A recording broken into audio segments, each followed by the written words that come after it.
menemukan bahwa kemungkinan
itu ada 18 hukuman berat yang bisa dieksekusi hukuman mati di masa Mataram.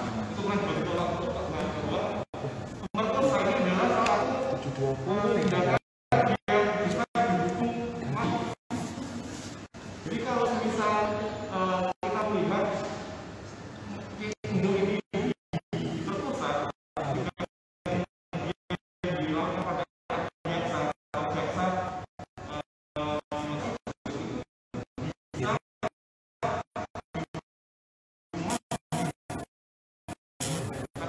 tapi kalau kemungkinan adalah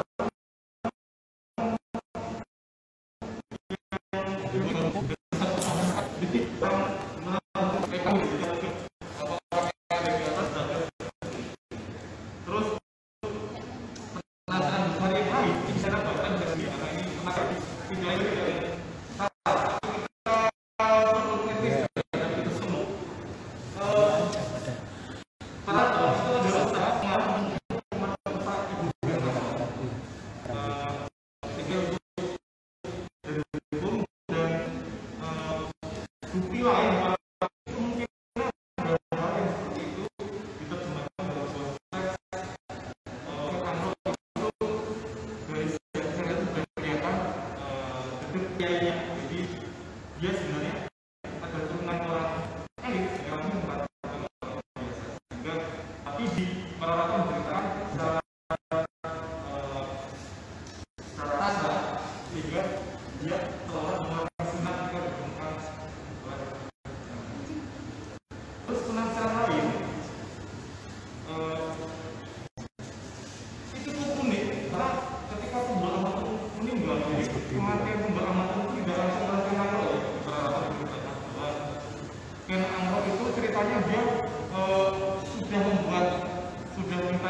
meminta keris dari Sumatera di bawah di sapunya gini, terus kerabatnya bilang itu terus bagus banget, aku boleh gak pinjam? Nah akhirnya dipinjam dan dibawa kemana-mana oleh Tugu Ijo, dan Tugu Ijo itu ada kata-katanya Tunggul Ahmad. Jadi semua orang itu tahu kalau Tugu Ijo itu punya keris baru. Suatu malam akhirnya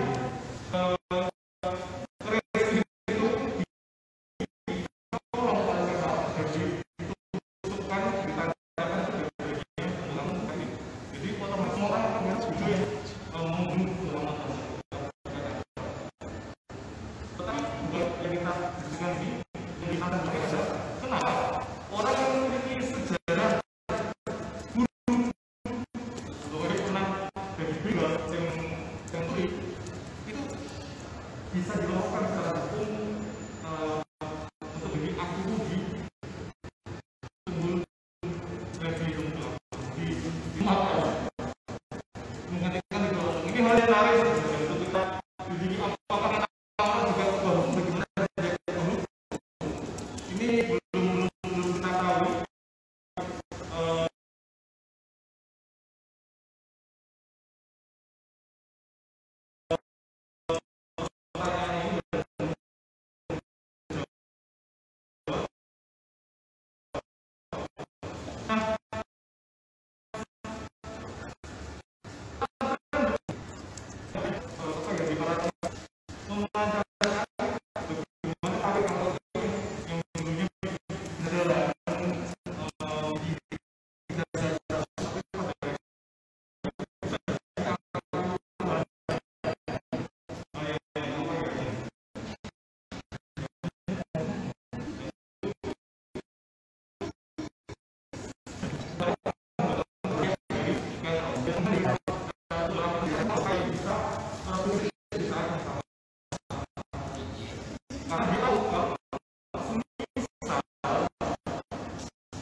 Ya, dari Putra Mata, karena memang tidak sah itu terhadap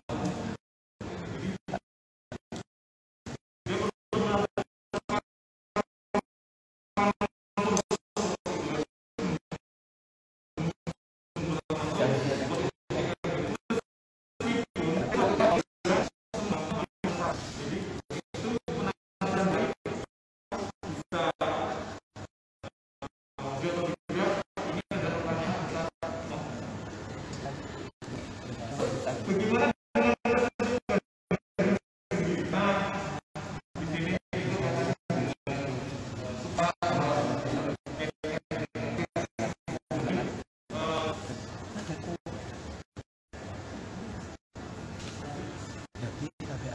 ya, kisah dan ganti sebenarnya hanya dapat berkata, tapi apakah itu kemudian bisa dikatakan oleh itu adalah pertanyaan yang bisa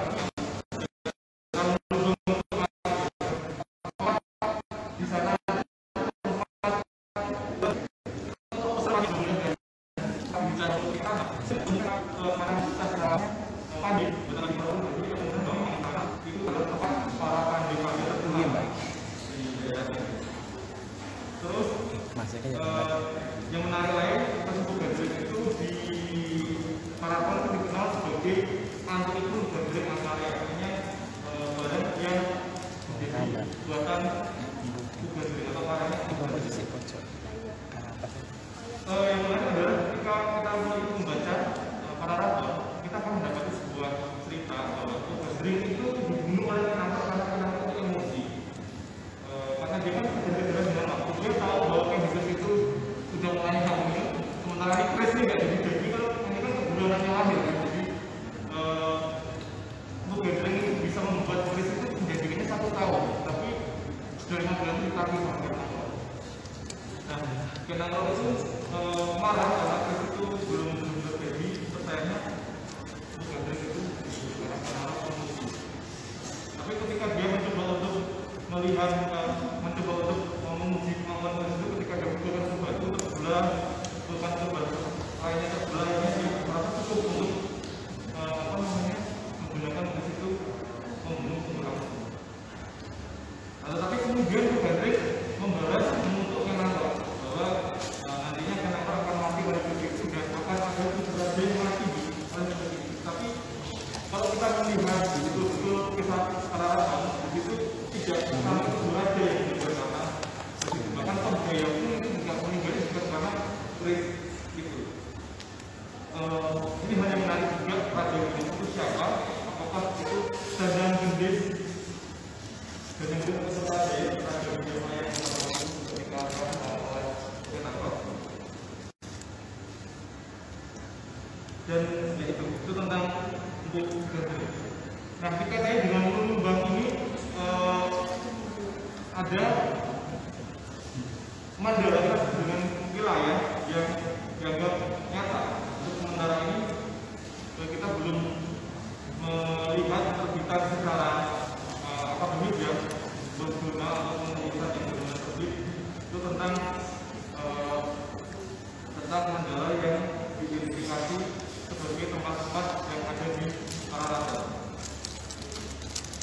Kebetulan tahun lalu saya ikut sebuah konferensi untuk memperingati umur 84 tahun di Malang lalu, dan di sana tradisi ini mencoba untuk menawarkan sebuah rekonstruksi tempat dari Paragon dari tempat-tempat yang ada di sekitar Paragon seperti apa. Kalau kita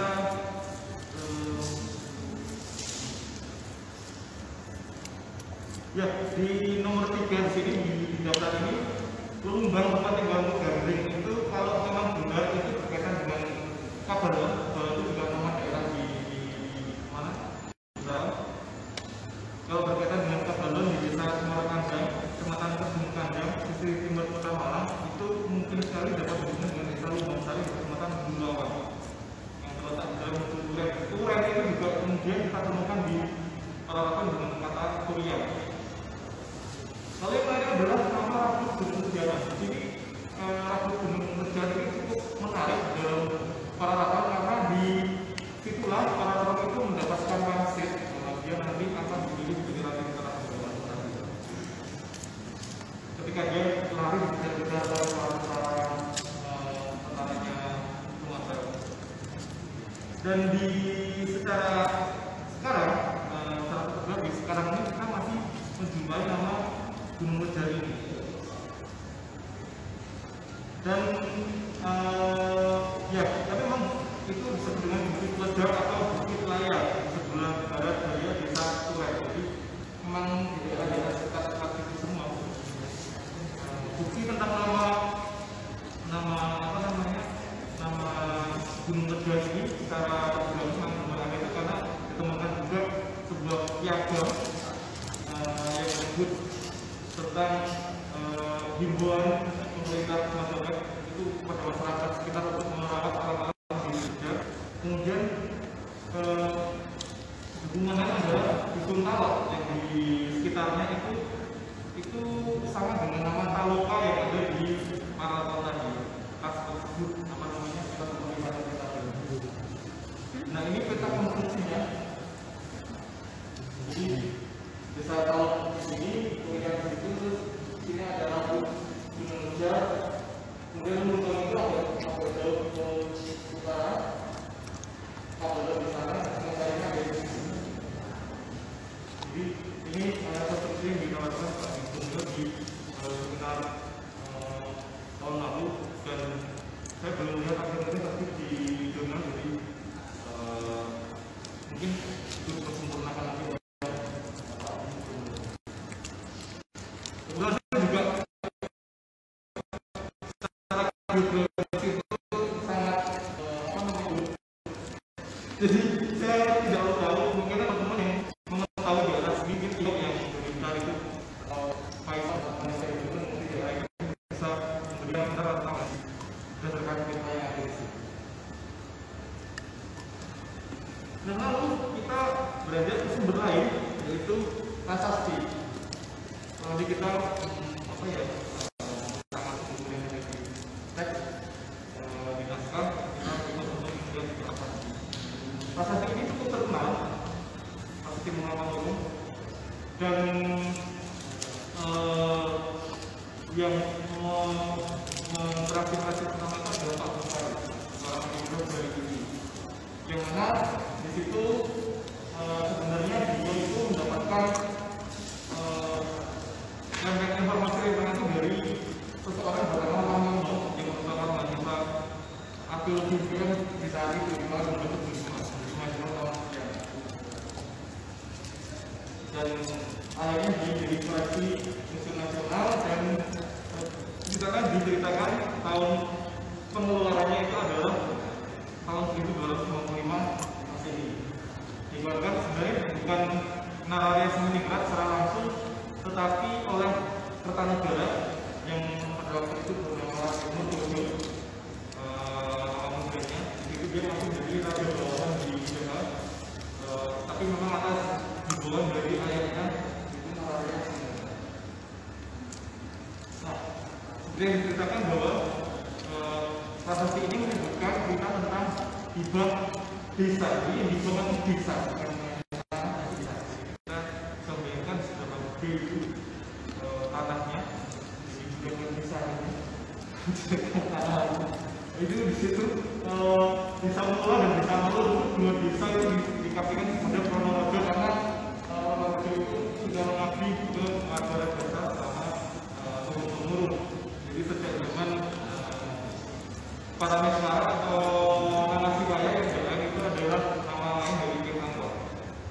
Kalau kita mengasihkan dalam nama Sibaya atau para Mesmara itu King Angkor. Jadi itu cukup menarik nama Panaraja karena nama ini di Paraton itu sebenarnya dianggap tokoh yang jahat karena dia yang membasuh Tohjaya untuk membunuh Ranggauni. Jadi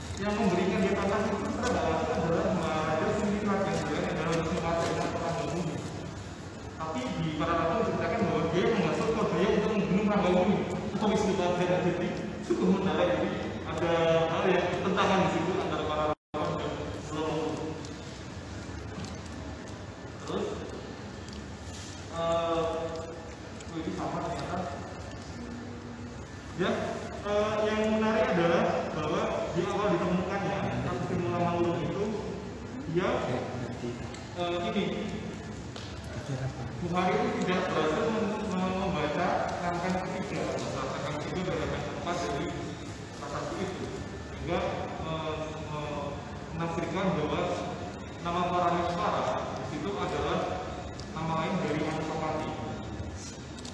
Tapi di penelitian selanjutnya yang diteliti oleh orang itu yang mengartikan itu dikeluarkan oleh jurnal Artikel itu disebutkan bahwa Parameswara itu sebenarnya nama lain dari kakek Wisnuwardana yang dijalankan adalah Tirtangga. Dan kita bisa melihat genealogi yang dibuat oleh Bukhari tahun 1980 saya mungkin salah kutip harusnya 19 ya mungkin betul ya iya 1960 karena memang pengerjaan artikel ini pengerjaan beliau dalam menerjemahkan prasasti itu cukup lama dari sistem mengkaji tahun 2005. Jadi di sini kita bisa melihat genealogi versi mula-mula dan sebelah kiri itu adalah versi Paralaton dan Negara-Negara. Jadi di sini kita melihat bahwa di Paralaton dan Negara-Negara ini cukup rumit bahwa Ken Angkok yang menikahi Ken Dedes, sementara Ken Dedes itu sudah hamil Anusapati. Jadi Anusapati itu adalah anak versi Paralaton ya, adalah anak tiri dari Ken Angkok. Kemudian Anusapati yang sebenarnya daunnya atau Wisnuwardana dan keempat tiri.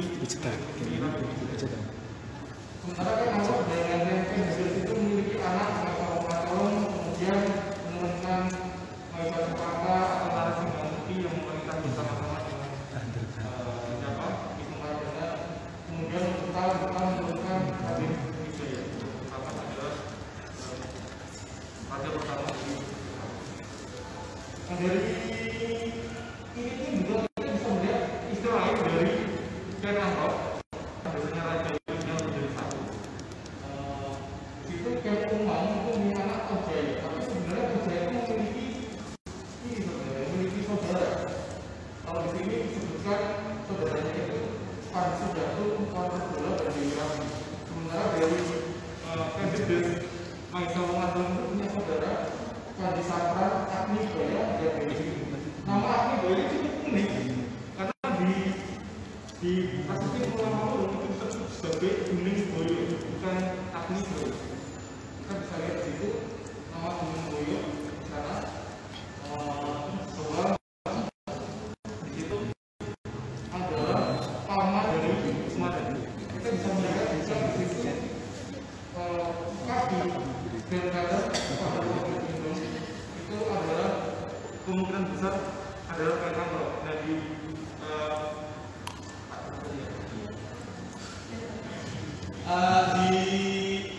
di mula-mula itu disebutkan bahwa nama kakek Wisnuwardana adalah Hatara Amaswaya Lina ing Dampakanaka. Jadi Lina ing Dampakanaka itu artinya meninggal atau wafat di singgasana emas. Jadi di situ disebutkan bahwa diinformasikan bahwa kematian Ken Angkok itu di di singgasana emas. Jadi apakah ini berhubungan dengan pembunuhan Ken Arok? Tapi kalau kita lihat Paralaton itu kita mendapatkan sebuah informasi bahwa Ken Angkok itu dibunuh Anusapati tidak langsung juga. Jadi itu sudah berganti ya. Jadi Anusapati itu menyuruh orang dari Badil, daerah Badil namanya, untuk kemudian masuk ke istana dan membunuh Ken Arok pada saat makan. Apakah beliau makannya di singgasana emas? Kita tidak tahu. Apakah makan di singgasana? Kita juga tidak tahu. Nah itu kemudian yang menarik adalah di sini seolah-olah ada sebuah narasi bahwa Seminingrat atau Wisnuwardana itu langsung menggantikan kakaknya tanpa ayahnya dulu. Jadi di sini ceritakan bahwa Ken Angkok itu meninggal beberapa tahun setelah Seminingrat itu dilantik atau Wisnuwardana itu dilantik. Jadi belum sampai ke ayahnya karena diceritakan bahwa ayah Seminingrat itu meninggal muda. Kemudian digantikan oleh pamannya yaitu Gunung Boyo mati juga dan digantikan oleh Wijaya. Tapi penggantian ini sebenarnya bukan sebagai penguasa Utaraja atau Singasana itu, tapi pengganti di kerajaan bawahan di Singasari. Jadi di situ kita bisa melihat sebenarnya bahwa di zaman itu Singosari itu terdapat beberapa fasa pemerintah oleh keluarga-keluarga raja itu sendiri. Dan yang menarik lainnya adalah nama Waningium di sini yang secara arti adalah berada dalam keinginan. Waningium dan dalam keinginan itu menjadi permaisuri, dianggap sebagai permaisuri oleh Seminingrat. Tapi kita lihat paragraf bahwa pemerintahan Seminingrat Wisnuwardana itu sendiri itu sebenarnya tidak hanya sendiri, tapi ditemani oleh Maesha Cakapa yang bergelar narasi Harmoni. Nah, apakah ini suatu hal yang sama? Apakah memang benar Maesha Cakapa itu sebenarnya adalah perempuan? Kita tidak pernah tahu. Tapi Pak Hadi Sidomulyo membuat sebuah hipotesis bahwa sebenarnya Waningium ini atau Jayawardhani di Prasasti Urare yang menjadi permaisuri dari Seminingrat itu sebenarnya adalah adik dari Maesha Cempaka. Jadi sebenarnya Maesha Cempaka dan Seminingrat itu sebenarnya ipar. Dan dari situ kita bisa melihat bahwa Waningium dan Seminingrat itu memiliki anak yang tak lain adalah Raden Nararia. Jadi gelarnya Nararia di sini.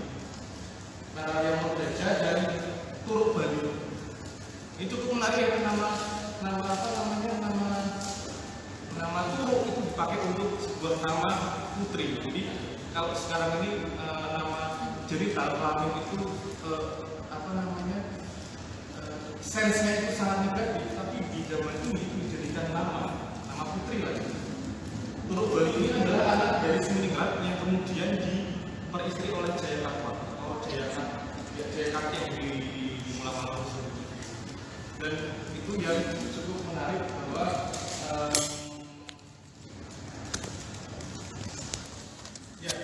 cukup menarik bahwa sebenarnya di sini banyak hal yang kita abaikan antara kisah di Pararaton, Negara Kedema dan Simalungun. Kita bisa melihat genealogi selanjutnya yang disusun oleh Pak Mas Heri Purwanto yang merupakan ketua Muntas belajar Wapno di Facebook, dan ini diunggah di Wikipedia oleh beliau dan membuat genealogi yang cukup kompleks berdasarkan sumber-sumber dari Prasasti Urare dan bahwa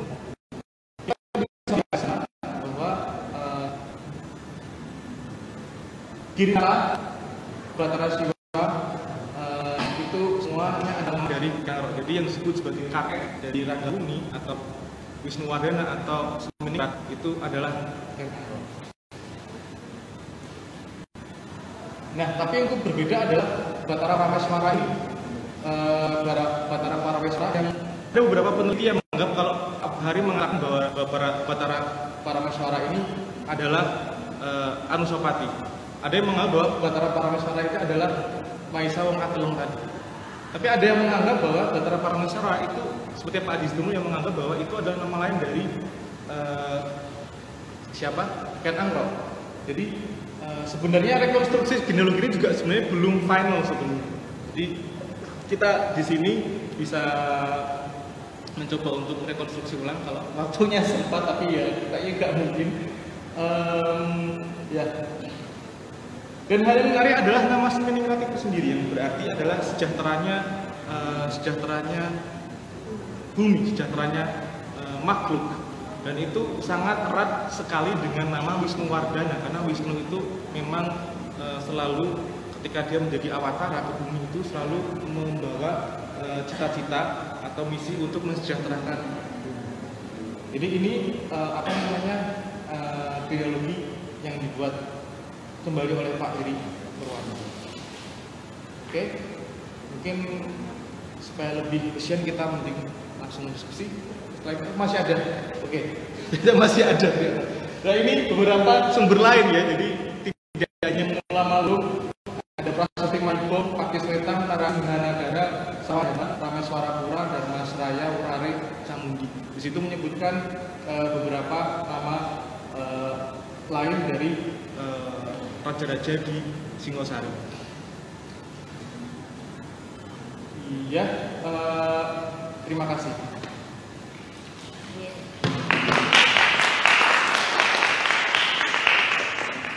Terima kasih Mas Zakaria atas presentasinya yang luar biasa, karena udah diungkapkan nih. Kenapa hal yang seperti ini pun tidak hanya kita temukan di Pararaton, misalnya di Babat Tanah Jawa pun raja-raja di Jawa itu dianggap keturunan Nabi Muhammad, keturunan Nabi Adam seperti itu. Jadi sebenarnya itu semacam legitimasi dan juga untuk memperkuat rasa di antara kita. Jadi itu memang cerita tentang supranatural itu kan hal yang tidak semua orang itu bisa menggapai itu. Jadi ketika ada orang yang bisa menggapai itu dan itu diceritakan berulang itu orang akan semakin percaya. Jadi itulah kenapa di dalam Pararaton dibuat semistis itu. Pararaton seolah-olah Brahma turun ke bumi dan kemudian membuahi ikan endok sehingga menjadi ikan angrok. Terus kemudian ketika ikan angrok dia berburu di daerah, ketika dia belajar candra sengkala dan segala macam itu, dia keluar kelelawar dalam kepalanya, di dalam kepalanya itu juga disebutkan di Pararaton. Dan ketika di Gunung Wejar dia disembunyikan oleh nenek-nenek, ditutupi oleh alang-alang di situ.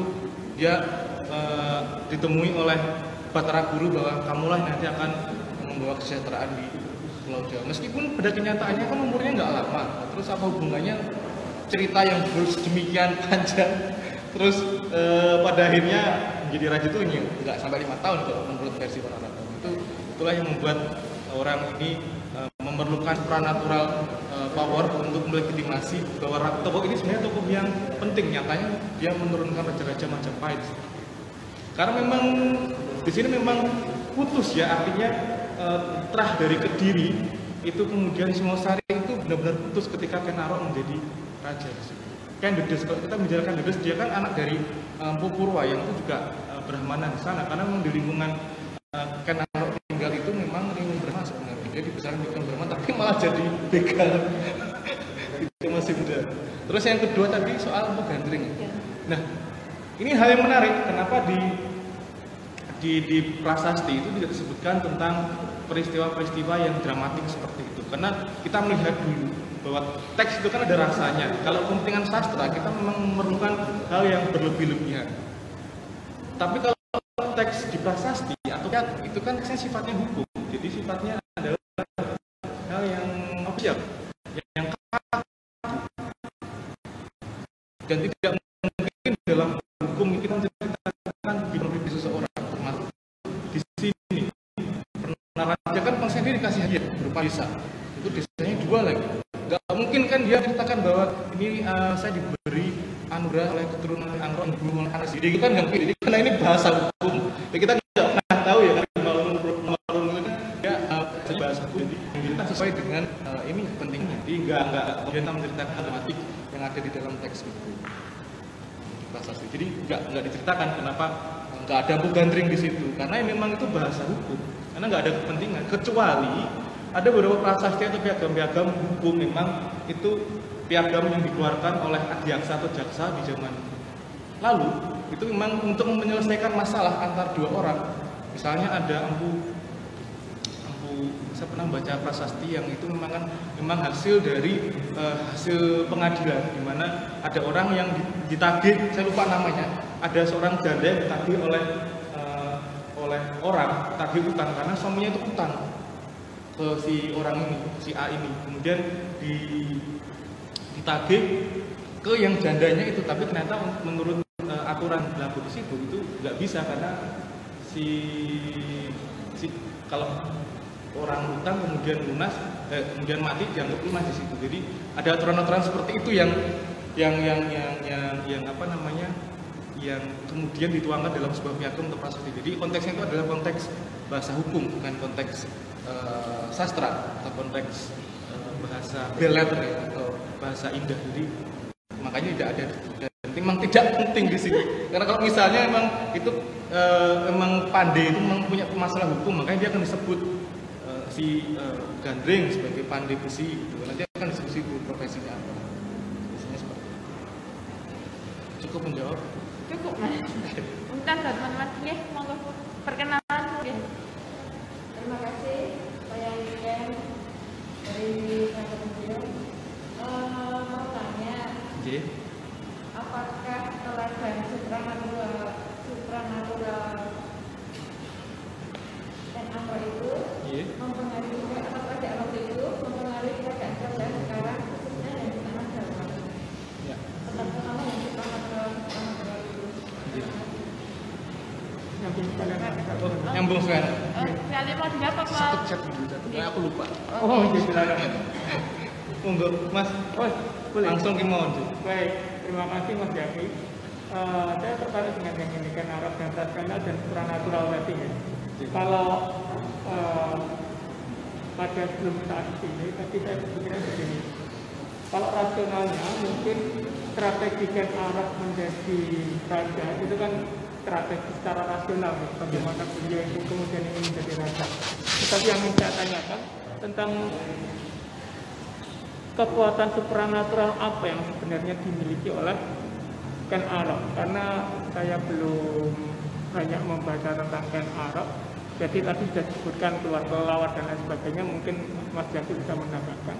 Terus kemudian yang kedua, alasan saya datang ke sini aslinya ingin menanyakan apakah Mas Jaki itu memiliki referensi tentang Kebu Ijo, karena begini ceritanya. Kebu Ijo. Bapak saya itu pernah bilang begini kepada saya, keluarganya Dewi itu turunan Kebu Ijo, begitu. Jadi track dari Kebu Ijo.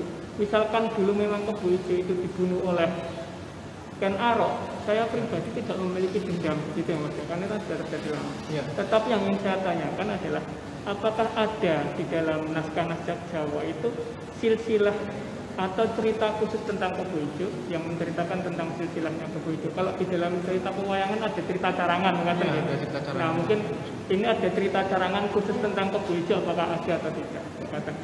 Mas Jaki, terima kasih buat pertanyaan itu mau. Ya. Gitu. Wahid, Pak. Mas Wahid.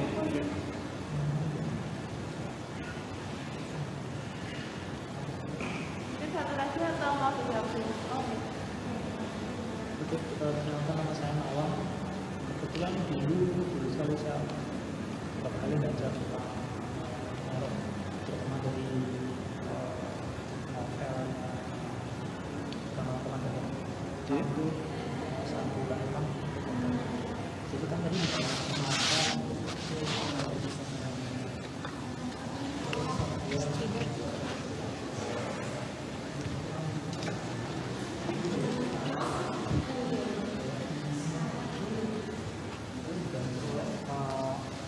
yang logawi ya, itu jadi sempat kayak semacam apa ya, segala sesuatu itu sudah didesain direncanakan sama ada yang logawi yang saya nggak tahu tujuannya jauh-jauh dari India ke sini itu kenapa, tapi lalu ketemu sama Ken Arok itu yang akhirnya menjadikan dia sebagai raja di situ. Cuman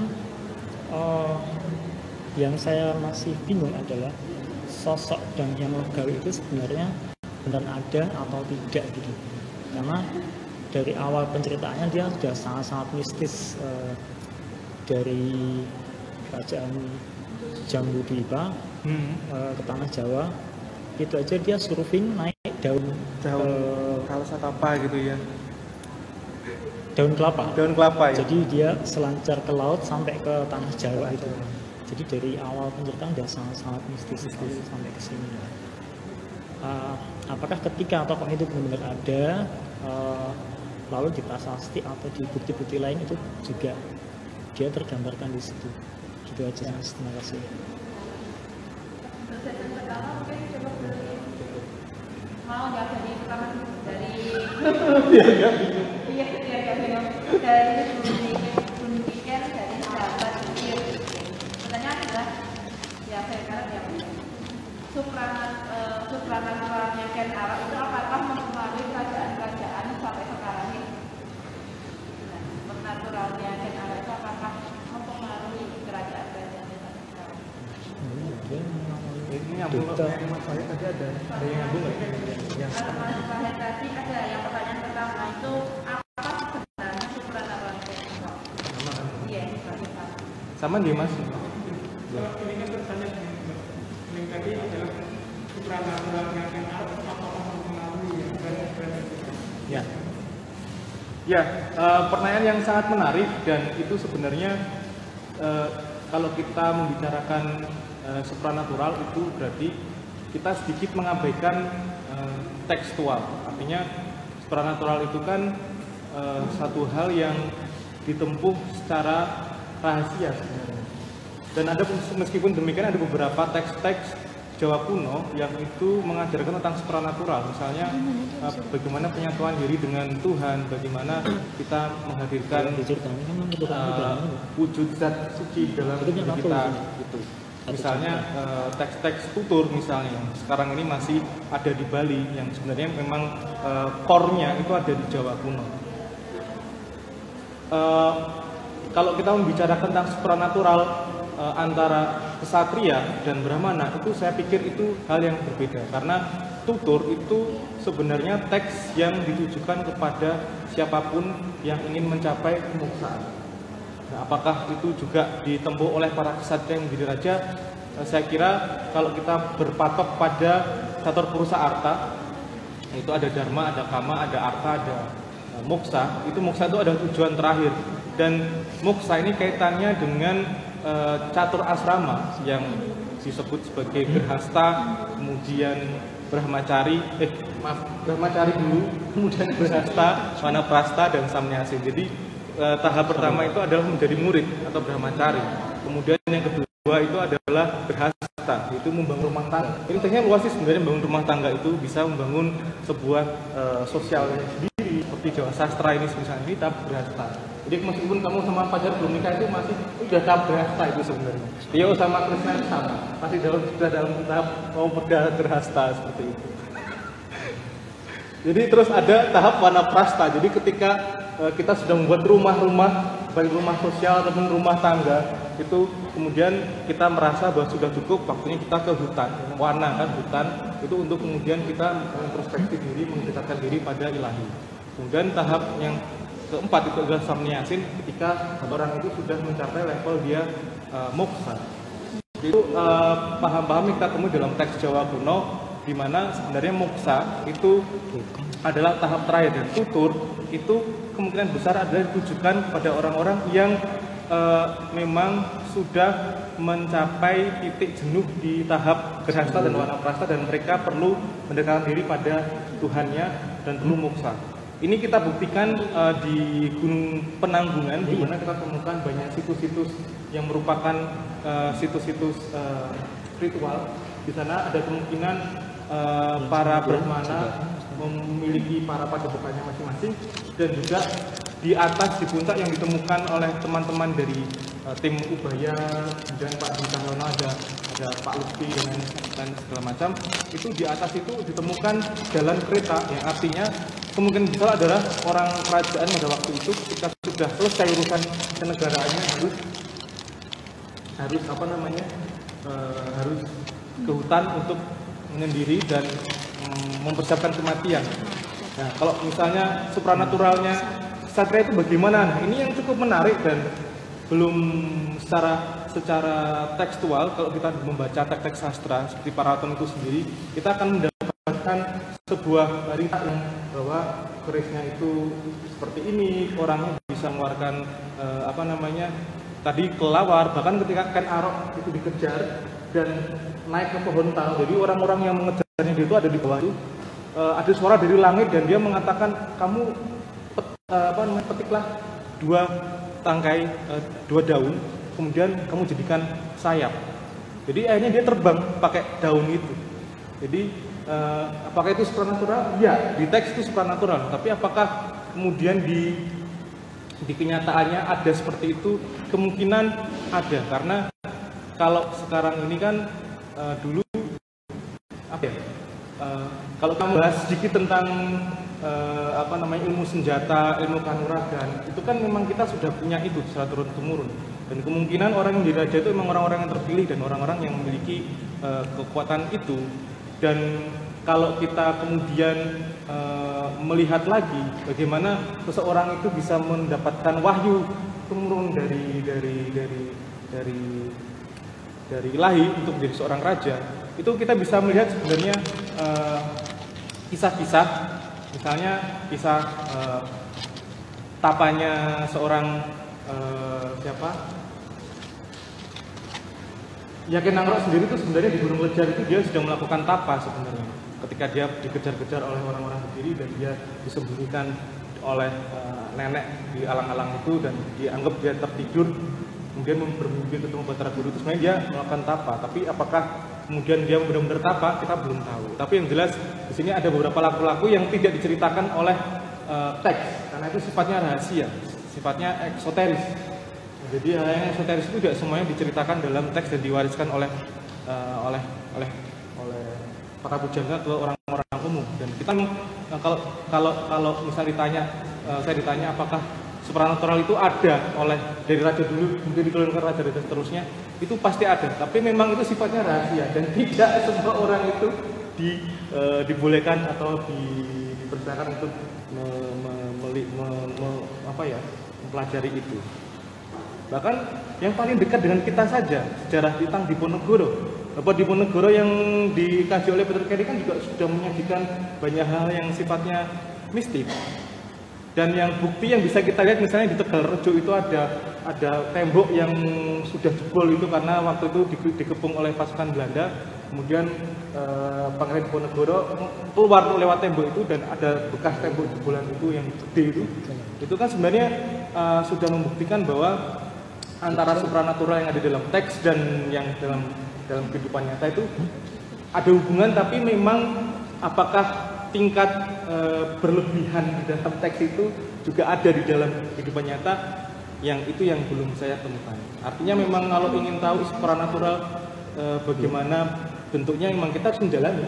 Kita nggak bisa pada teks, karena teks itu luas dan perlu digali lebih dalam lagi, dan kadang-kadang dalam penggalian itu kita perlu terus bersumber dari luar, tidak hanya dalam satu teks itu saja. Seperti itu.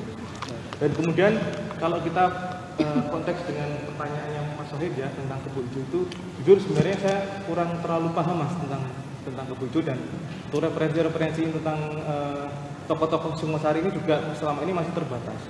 Tetapi bukan berarti itu kemudian akan buntu dan tidak ada jawaban. Selama ini kan kita menemukan lakon-lakon carangan tentang Kebo Ijo kan juga berdasarkan pada teks para lakon itu sendiri. Dan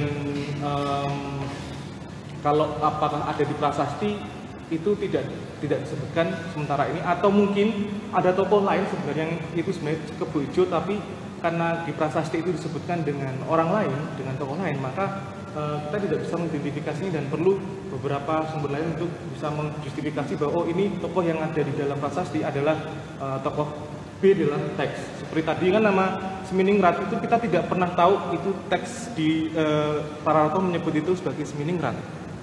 Tapi dari bukti-bukti keterkaitan dengan hal lain itu kita bisa langsung tahu bahwa Seminingrat itu adalah Wisnuwardana.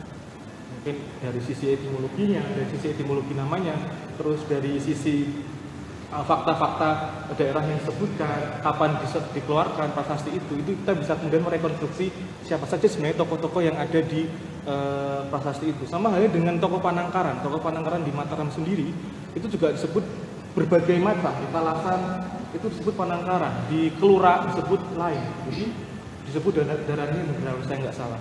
Jadi itu sebenarnya satu puzzle dalam dunia humaniora, terutama arkeologi dan teks Jawa itu sangat luas sekali, dan itu memang memerlukan penelitian yang mendalam dari teman-teman semuanya. Termasuk yang untuk Kebo Ijo ini, untuk sementara ini kita bisa berpatok pada tulisan Brandes ataupun terbitan-terbitan Pararato yang terbaru. Tapi tentang Kebo Ijo sendiri secara khusus itu memang belum ada. Untuk sementara ini belum ada. Tapi sebenarnya di Jawa Timur itu banyak sekali naskah-naskah yang menjadi koleksi pribadi tiap-tiap rumah, di tiap-tiap pribadi, itu sebenarnya hal yang menjadi kesempatan bagi teman-teman sastra Jawa. Kemungkinan tahun lalu kemarin sih, enggak ya? Ikut, ya kan? Sama Krishna nggak sih? Yang Sancaya Sari itu, ikut tau? Terus sempat ikut ke itu, yang koleksi pribadi naskah itu, enggak ya? Nah, itu dosen saya, senior saya juga, Usaki, sempat mengunjungi beberapa rumah pribadi yang mengoleksi naskah-naskah. Kemungkinan kisah-kisah lokal tentang Kebo Ijo terselip di sana. Dan banyak sekali yang belum terbaca, Mas. Jadi itu PR bagi kita semua yang studi sastra Jawa, ini mahasiswa-mahasiswa ini yang hebat-hebat ini, itu tugasnya yang kemudian dibaca sejarah, itu rekonstruksi sejarah supaya valid. Itu memang PR kita masih banyak, Mas. Jadi saya harap Mas sabar dan kita semua bisa kerja bersama-sama kalau memungkinkan. Terus pertanyaan dari Mas Nawa. Ya, sosok Logawe dari India. Tadi sempat saya lupa menyampaikan itu karena padahal sudah disebutkan tadi di tabel yang sudah saya buat, bahwa di situ ceritakan memang Logawe itu asalnya dari India. Ini cukup menarik, dan apa sih sebenarnya kepentingan dia itu ke Jawa? Jadi diceritakan di situ bahwa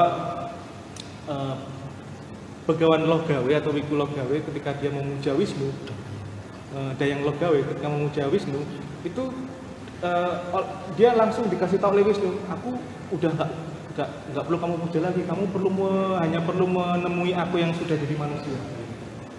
Loh, ciri-cirinya gimana, Batara? Ciri-cirinya adalah di tangan kanan itu ada tanda cakra, tangan kiri itu ada tanda sangka atau apa namanya, trompet, yang itu. Jadi kemudian pada akhirnya Logawe itu rela dari India, dari Jambudvipa harus ke tanah Jawa untuk menemui penjelmaan Wisnu yang tidak lain adalah Istadewata atau dewa yang dipujanya.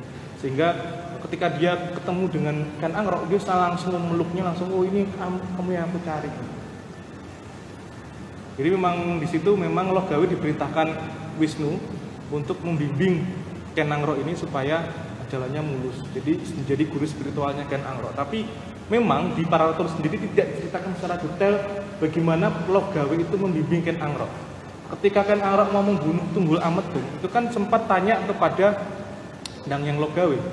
Dan di situ Dangyang Logawe langsung bilang, tidak, itu bukan sifat seorang resi, saya tidak mungkin menyetujui hal itu. Pada akhirnya Ken Angrok balik ke ayah tirinya yang lain, ayah angkat yang lain, itu ke Bangu Samparan atau Bangu siapa saya lupa. Di situ Bangu Samparan menyetujui. Pada akhirnya baru akhirnya si Ken Angrok mau dan yakin melaksanakan misi membunuh Tunggul Ametung itu. Jadi sebenarnya di sini mungkin kalau dihubungkan dengan pertanyaan Hiniken dan Mas Wahid tentang supranatural Ken Angrok tadi, itu sebenarnya ada di Logawe yang tidak diceritakan bagaimana dia memiliki supranatural, sehingga pada waktu Tunggul Ametung dia mati dan calonnya ini adalah Ken Angrok, tidak ada yang berani tidak ada yang berani protes bahwa ini memang calon yang kuat. Jadi oke, silakan kita angkat. Apalagi setelah ada ulah dari Prabu Kertajaya, Raja Kediri Ketraya atau Dandang Gendis yang melibatkan dirinya sebagai Tuhan yang harus disembelih Prabu Brahmana, semakin memperkuat sisi Ken Angrok bahwa dia yang bisa mengalahkan Dandang Gendis dengan ada pada akhirnya dari Prabu jadi raja. Jadi itulah yang menyebabkan kenapa Ken Angrok itu memiliki supranatural. Memang dia memiliki hubungan dari banyak Brahmana. Kalau tidaklah banyak dari Brahmana Sadege, kemudian Tempat yang Mas, dia ada Logawe, Dangyang Logawe dan lain segala macam. Jadi di situ terus kemudian ada para Brahmana yang di Taloka atau di, saya lupa, di daerah itu yang benar-benar perkumpulan Brahmana yang mendukung Ken Angrok. Jadi di situ sebenarnya Ken Angrok itu secara supranatural memang sudah didukung oleh para Brahmana. Jadi memang banyak orang yang doain orang suci. Jadi ya Dia punya karomah itu tadi karena didukung oleh orang-orang suci, oleh kiai-kiai pada waktu itu. Seperti itu. Iya. Iya, betul. Sama satu lagi apa ya tadi? Ken Arok itu punya sahabat dari kecil sampai gede. Jadi dari awalnya dia kerja itu kan dulu kerja sama jadi sahabatnya namanya Tata. Nah, kakaknya Tata Oh itu, iya, Bu. Iya. Tita Petata itu tadi ya. Iya. Itu kan juga tadi belum sebutin ya. Tadi saya sebutkan sebagai Putita atau Tuan Tita lah salah tadi. Itu juga tidak diceritakan secara gamblang Iya. karena justru dari dia kenal sampai dia jadi perampok kan patrnya sama si Tita itu ya. Ya, ini satu hal yang tadi nggak saya ceritakan, ada panjang sekali karena di Pararaton itu hampir separuh dari teks itu memang menceritakan tentang masa mudanya Ken Arok. Termasuk ketika dia muda, itu awalnya kan dari ketika Lembong itu sangat marah sekali ketika duitnya habis buat berjudi sama Ken Arok, akhirnya dia keluar di sana, terus ketemu Bangu Samparan itu tadi, pada akhirnya dia juga ketemu dengan Putita atau Tuan Tita. Dan ada dia berburu dengan begawan di Sagenggeng itu tadi, dan akhirnya di Sagenggeng itu beliau mempelajari aksara, mempelajari candra sengkala, mempelajari penghitungan hari dan segala macam. Dan di situ pula sebenarnya Sagenggeng itu punya kebun jambu, dan ketika sang Ken Angrok itu tidur itu kelelawar itu keluar dari kepalanya dan memakan jambu itu sampai membuat Sagenggeng itu marah. Dan itulah sebenarnya karomah awal dari Ken Angrok di situ. Dan memang Tuan Tita tidak diceritakan secara detail sih di ini, tapi mungkin tapi ya itu di akhir ketika Ken Arok menjadi raja di Pararaton itu memang beliau dikasih diberi tanah seperti itu. Nah, apakah Tita ini ada kaitannya dengan Pranorojo di Mula-Melarum, kita juga tidak tahu, dan kita tidak bisa menyamakan itu dengan gamblang. Mungkin seperti itu, Mas, untuk sementara. Tadi saya mau tanya ke Bunika apakah sudah terjawab pertanyaannya atau mungkin mau bertanya lagi. Mungkin teman-teman yang lain mau mengusulkan pendapat atau bertanya. Ini kalau anaknya Jawa Timur berarti dia berpendapat nambah. Oh enggak.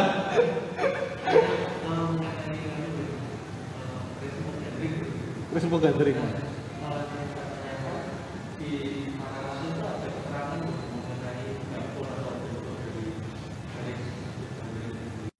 Tidak. Sayangnya tidak. Iya.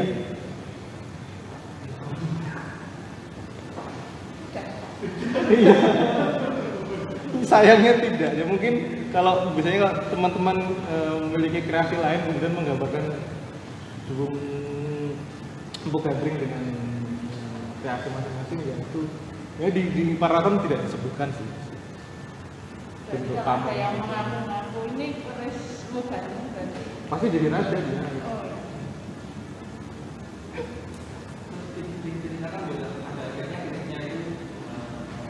Nah, kalau ada tradisi di sana, saya lupa apa di Pararaton ada atau enggak, diceritakan bahwa keris itu kemudian dilebur, dimuksakan. Tapi oleh siapa saya lupa. Mungkin ada yang tahu mungkin tentang ini, tentang itu yang bukan. Kalau yang di Twitter yang ramai itu apa sih? Itu mula-mula sampai kan sempat pada bahas tentang Ken Arok dan tentang Singosari kan sering juga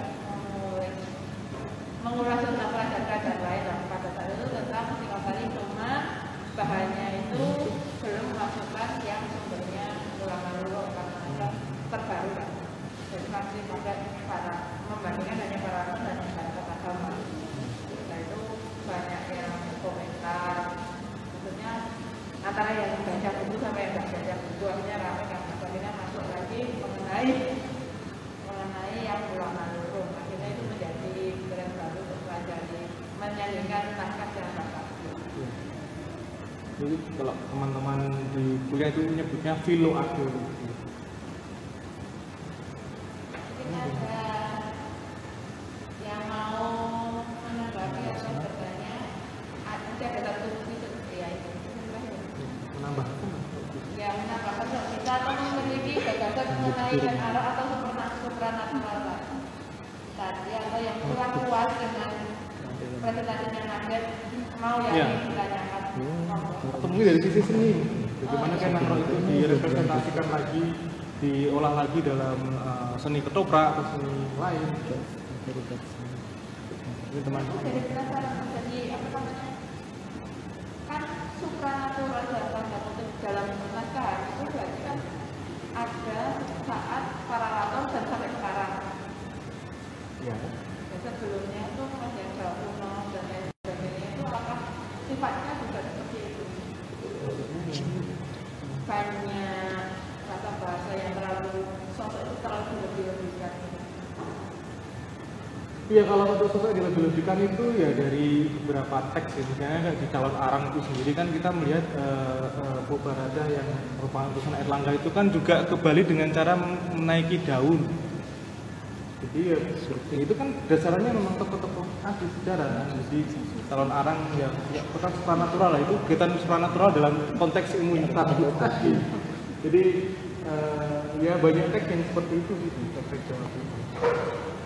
Kecuali memang iya, saya bisa katakan iya. Kalau dalam segi keindahan kita nanti akan menemukan misalnya di Kakawin Sumana Santaka bahwa nama rajanya saya lupa nama rajanya dan Putri, karena itu merupakan sosok reinkarnasi dari dewa-dewi yang kemudian dewi itu diminta untuk menggoda Brahmana karena Brahmana itu apanya sangat kuat, kemudian dikutuk Brahmana untuk tidak bisa kembali ke kayangan Indra. Terus akhirnya dia memelas-melas kepada sang Brahmana itu untuk diberi kesempatan diambun. Terus akhirnya Brahmana itu bilang, oke, kamu akan jadi manusia, tapi nanti akan mati lagi ketika kamu terkena bunga Sumanasa.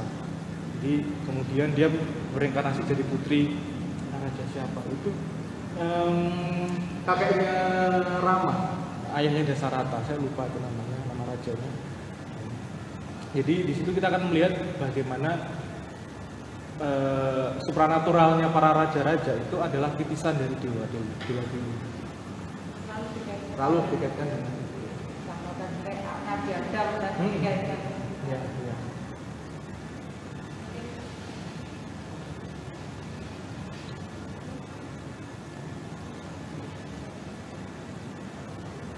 Mungkin ada pertanyaan atau tanggapan lain mengenai yang raja-raja dan supranatural?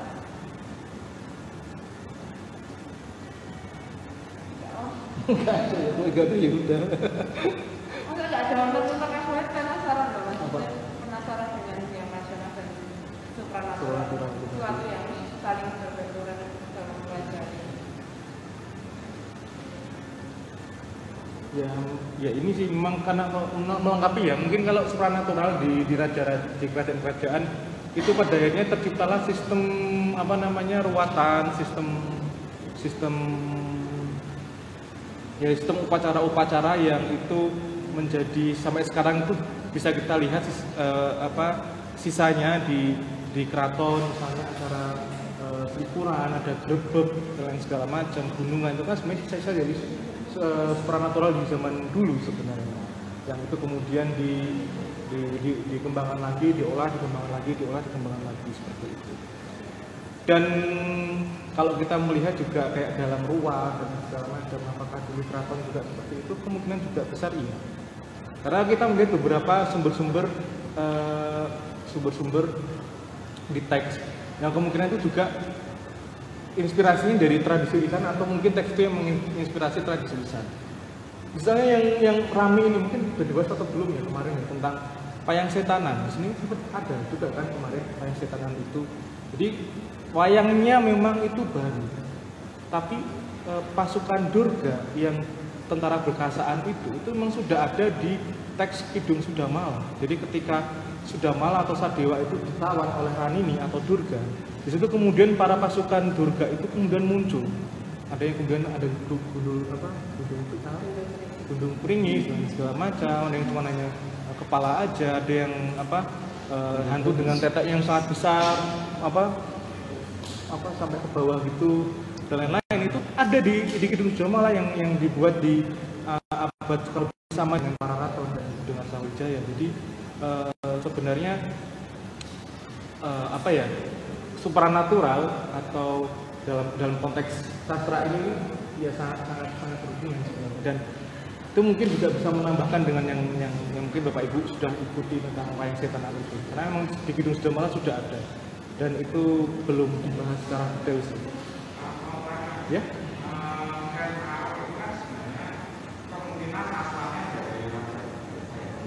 J.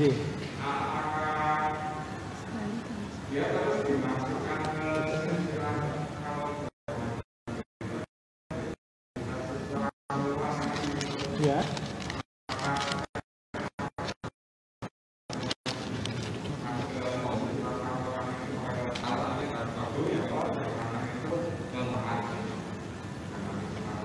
Oh, ya, kalau di Jawa Timur kita tahu Sapang Upaneng ya, untuk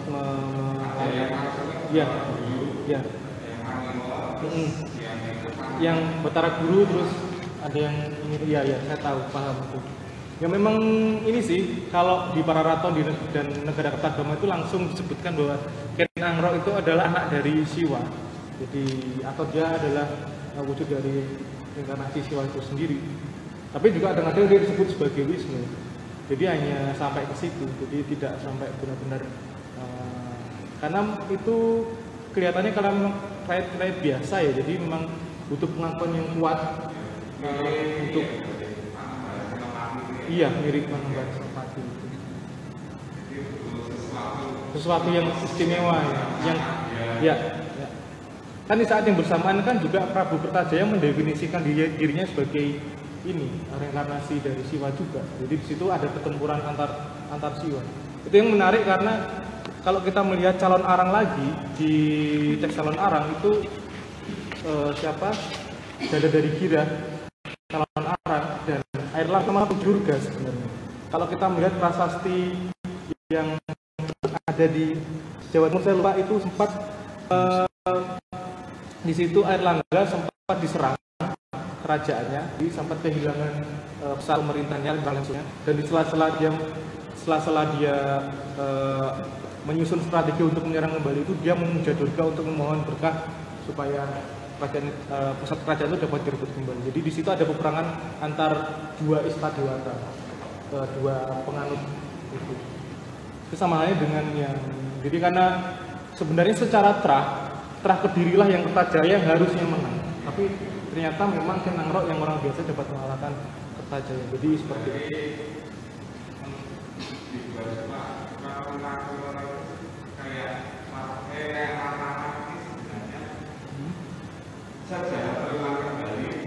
Iya. Cara terulang kembali. Seperti misalnya Sanjaya, tokoh Sanjaya Raja pertama Mataram, kita juga tidak pernah tahu dari mana beliau itu. Ya, kemudian dibuat sebuah mitos. Dan yang lucu lagi kan Sanjaya juga memuja Siwa di prasasti Candra. Jadi hal yang menarik sebenarnya, banyak cakrawala yang luas sebenarnya yang perlu kita lihat. Oh ternyata polanya sama, ternyata Sanjaya kemudian Ken Angrok balik lagi ke Panembahan Senopati, mungkin nanti tidak lagi ke timur lagi, kita nggak tahu. Soeharto. Di hal yang ya itu jelas selalu terulang dan itu menarik menurut saya. Jokowi misalnya yang bukan siapa-siapa bilang jadi naik gitu, kita nggak pernah tahu.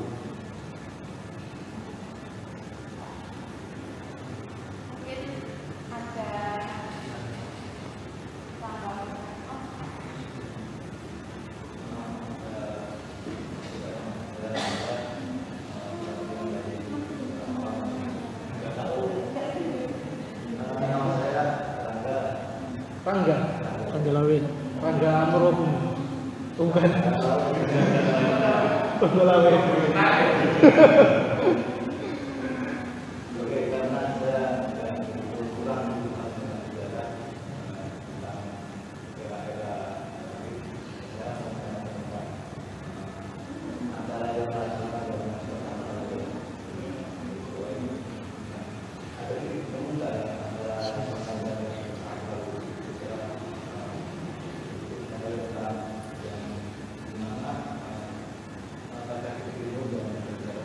Ya.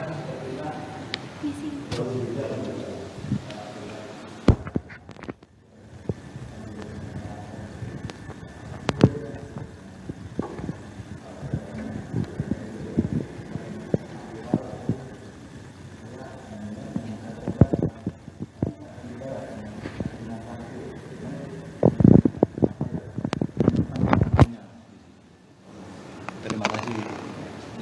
Mungkin ternyata mencoba pengusulan mereka sendiri. Wajar.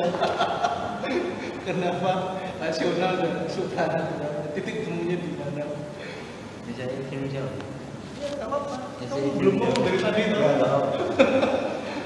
Jadi kenapa tema ini dipilih karena ya benar keresahan saya yang kemarin itu sama seperti masnya.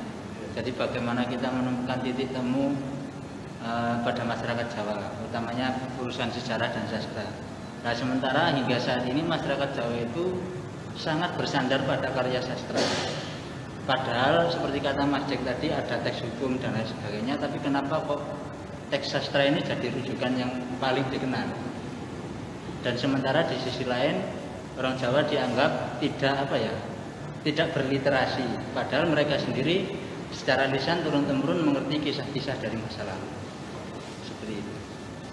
Dan untuk titik rasionalnya ternyata kebanyakan dimungkinkan bahwa bagi orang Jawa yang supernatural adalah yang rasional. Yang supernatural adalah yang rasional. Jadi titik temunya ya malah di situ kalau kita melihat budaya Jawanya. Tapi kalau mengambil dari perspektif barat langsung malah kesulitan untuk mendudukkan begitu Mas. Apakah ada yang mau ditanyakan lagi atau kurang kuat atau Ini kan pertanyaan yang sedikit.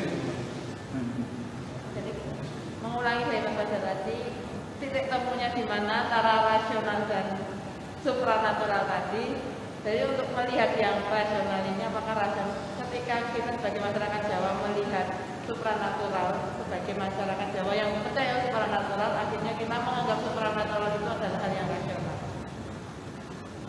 Permainan logika mereka ya.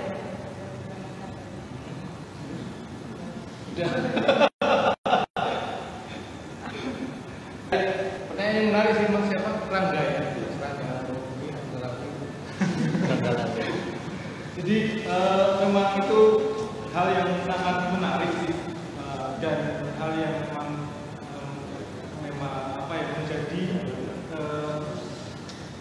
menjadi dekorasi dalam kehidupan kita, bahwa kita itu kita sebagai orang Jawa Nusantara pada itu memang sangat lekat dengan hal-hal yang sifatnya supranatural dan sifatnya mistis.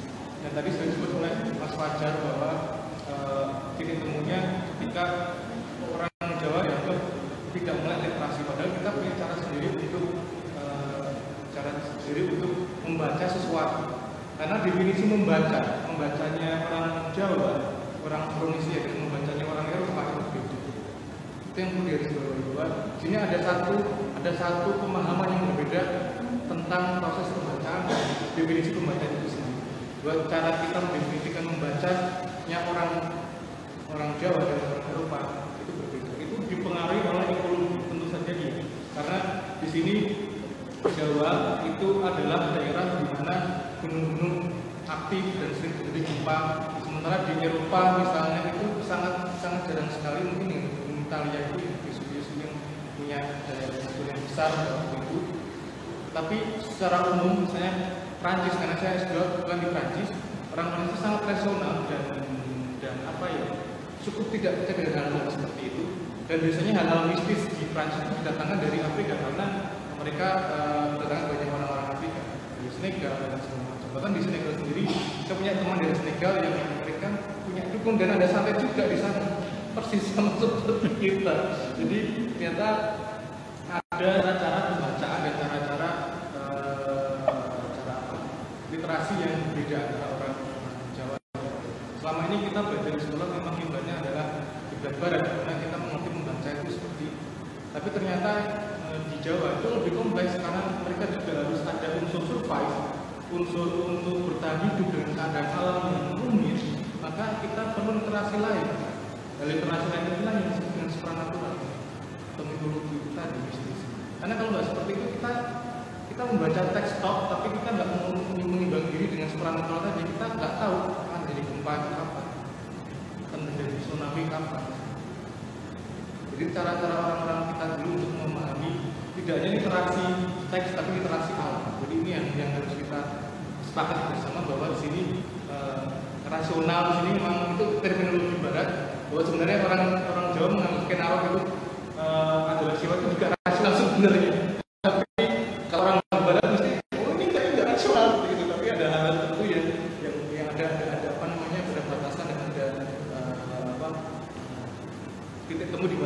Di mana kita bisa disebut rasional dan tidak rasional. Jadi di sini pemahamannya adalah pembacaan, definisi pembacaan dan cara membaca itu yang berbeda. Itu dulu juga ketika kita memahami tentang mencoba untuk menjawab rasional dan supranatural. Mungkin bisa masuk paham mas? Sudah paham? Jadi pertanyaan yang dari Mas Kanda tadi, jadi dikatakan bahwa pembacaan rasional yang ada hubungannya dengan modernisasi dengan pembacaan rasional yang hubungannya dengan supernatural itu merupakan persoalan yang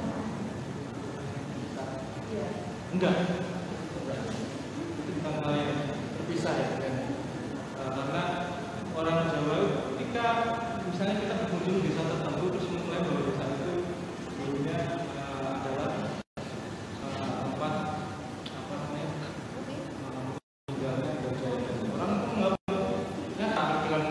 ini loh ada batu peninggalannya, tapi kan sulit untuk ditemukan secara arkeologi. Tapi orang menganggap rasional. Jadi di sini memang ada apa namanya, karena kita harus menemukan sebuah terminologi atau nomenklatur untuk mengganti istilah rasional. Karena sebenarnya rasional itu kan adalah ya kreativitas itu kan sebenarnya dari bukan hanya terpisah, tapi memang karena kita selalu berkiblat pada barat kan supranaturalnya lebih berupa dari filsafat yang seperti misalnya di Prancis kita menemukan filsuf-filsuf di Prancis itu ada Derrida, kami itu supranatural mereka karena mereka tidak memiliki pengalaman seperti kita yang kita sudah tahu apa namanya tahu video dan segala macam.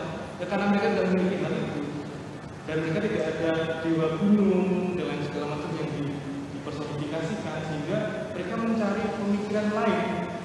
Akhirnya itu terakhirnya filsafat karena tidak ada pengalaman yang sama. Akhirnya pemikiran yang mendalam itu akhirnya bisa. Apakah filsafat rasional? Saya tanya sekarang. Iya kan? Bicara rasional kan? Dan itu terakhir pemikiran berat dan rasional. Itu satu hal yang tidak dapat terpisahkan. Jadi kita punya filsafat sendiri itu supranatural. Dan itu apakah harus dikesampingkan? Kita tinggal bagaimana menemukan metode untuk membaca dan membuat visualisasi. Nah itu tugas teman-teman dari sastra Jawa semua. Krishna, Ibu, Dani, Maja.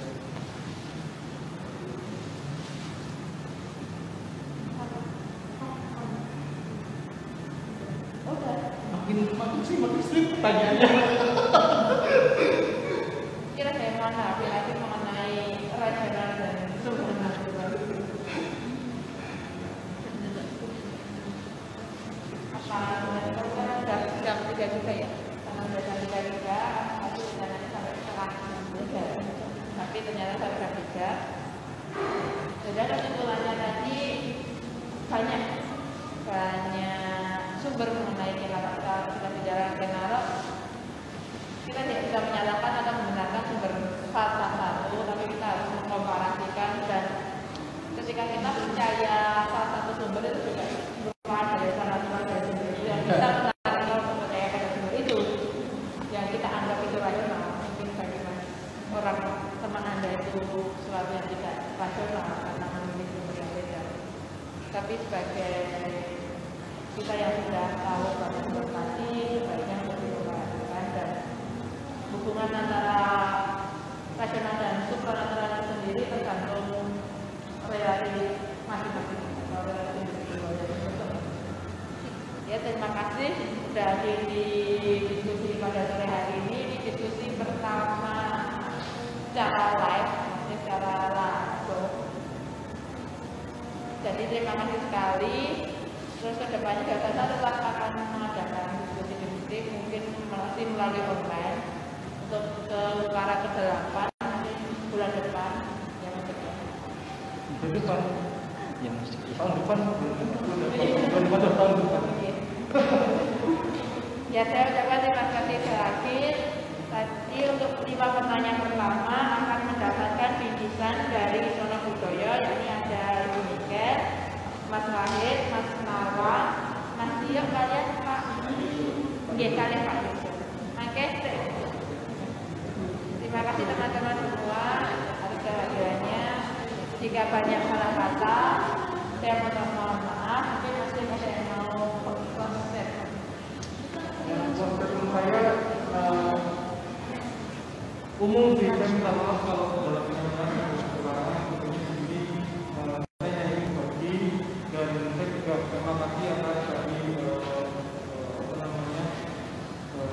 partisipasi dari teman-teman, perhatian dari teman-teman, antusiasme dari teman-teman yang sudah dapat mengikuti acara ini dengan baik meskipun dengan pandemi seperti ini, dan di tengah-tengah weekend itu hal yang luar biasa.